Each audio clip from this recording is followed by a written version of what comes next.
everyone, welcome back to another economic analysis. My name is Rubin and I'm the main economics coach at Future Achievers. In this episode, we'll be talking about the price elastic of supply. Most students find it difficult to understand the concept of PS.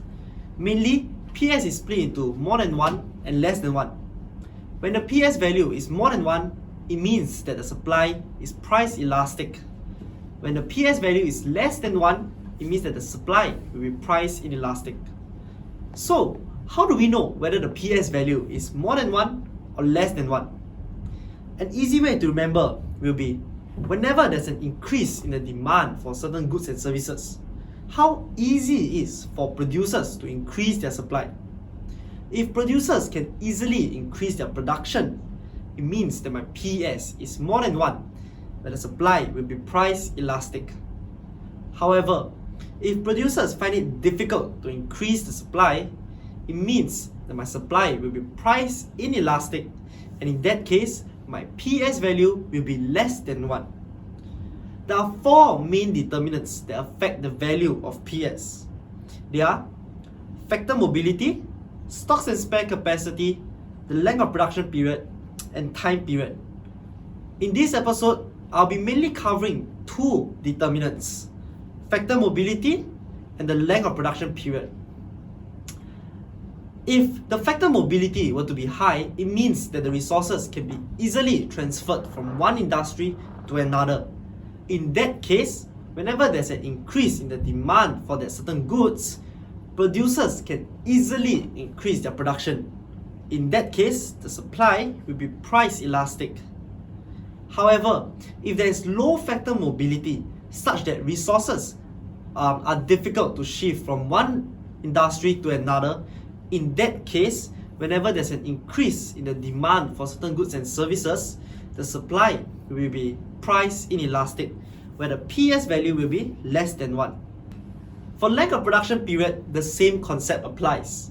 If a certain good has a very long production period, in that case, whenever there's an increase in the demand for the certain goods, producers will find it difficult to increase the production.